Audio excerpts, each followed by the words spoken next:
Hello everyone, welcome back to the workshop. Today I'm going to be showing off a new tool I got. It's a number 825 drill grinder. I was watching a video by Foxberg's Fabricoblin whenever he made a video about using one of these, and I was really intrigued by it, and I was kind of thinking about building my own. It's a very simple little device.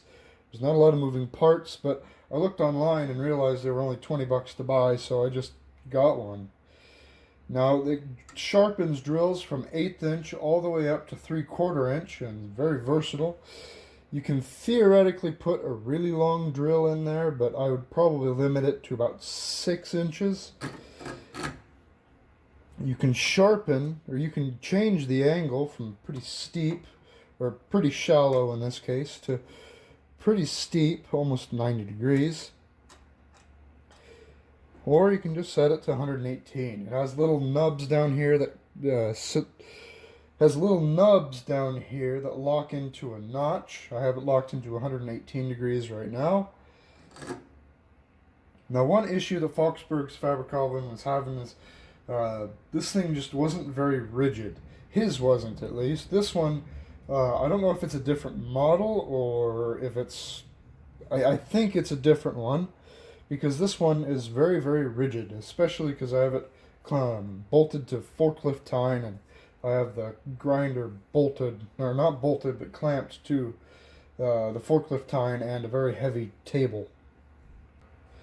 Now to use this, in this case I'm going to be sharpening a very chewed up 1/2 inch drill.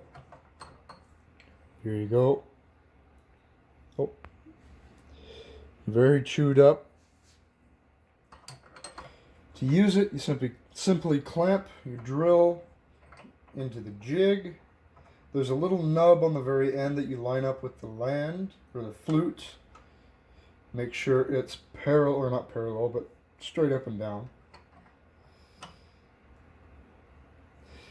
Then you adjust your clamp, and you make sure that it's not too close to the grinder. Then back here, there's 2 thumb screws. Oh, out of focus. There's 2 thumb screws back here. The black one is sort of your feed, and the white one is your depth stop. So if you have a drill like this that's very, very badly worn, you can grind until you have 1 fresh flute, because you can only grind 1 flute at a time. Grind until you have 1 good flute, and then you bring your depth stop up, and then you grind the other one using the black thumb wheel, and only advance until you hit your depth stop. So I'm going to turn the grinder on and just go through the motions.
And that's what it looks like after sharpening. Oh, damn camera won't focus. It is not the best ground bit on the planet. I did accidentally have it set for, let's see, 68 degrees instead of 59, which means that it was at a steeper angle. I think that's 135 instead of 118. This would be better for hardened steels now, although I probably will put it back on the grinder and grind it down to 118. I think this is going to be a very nice addition to the shop. I typically grind drills by hand, and that's the only way I know.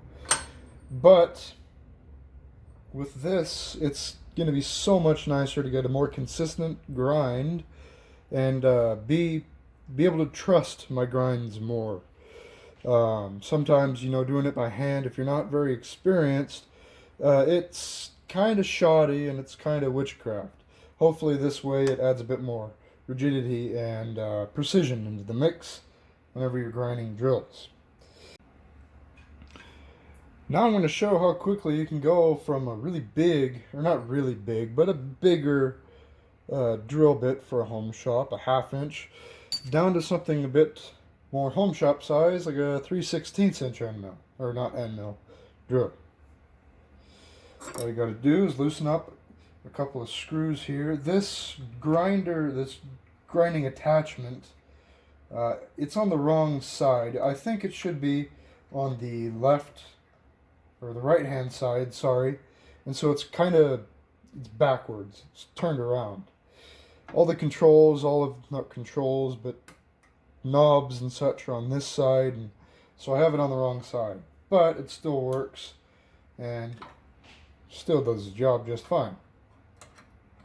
First thing you'll want to do is reset the little nib. Down here. Get it so that it sits in the flute without raising the drill up, pushing it up out of the V.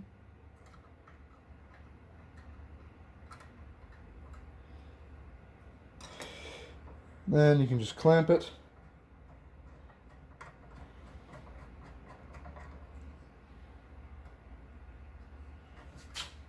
Let's see. Smaller drills, you can get harder to see, but it's not too much of an issue. And then you move your stop up. Of course, release the rear stop.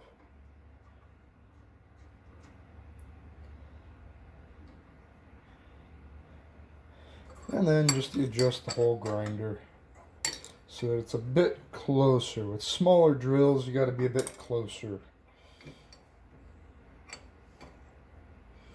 And also I changed the angle back to 118 degrees instead of the 135.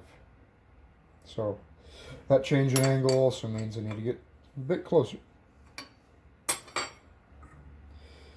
So now you just bring your drill up so that it's just barely touching, and you start to grind.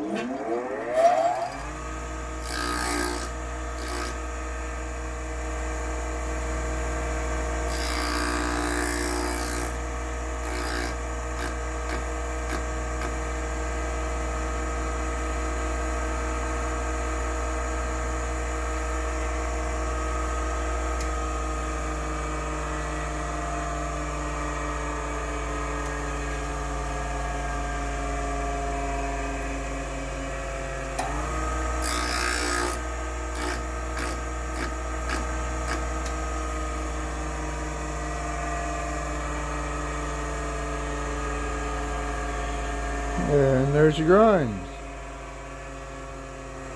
I am still learning the motions of using this thing efficiently and quickly.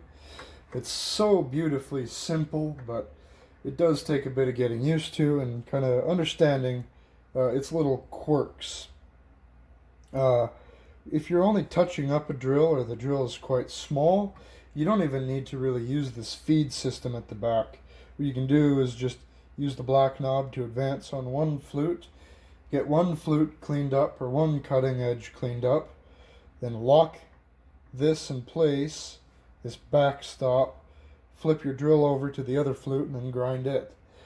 With larger drills that need a lot of material to be removed, it is very nice to use this feed system to do it incrementally, but you don't always need to. This one is rigid enough. I don't know if there are others that are sort of the same, number 825 drill grinder, that are more flimsy than this, but this particular one, it seems pretty stable and pretty stout for what it is. Well, that's been today's video. I know I've been really inactive on this channel. I've just been very busy behind the scenes, and I haven't had the resources to really put into interesting projects. Hopefully here soon I'm going to be getting into building a shaper head for the KNT. I kind of have a plan drawn up for that.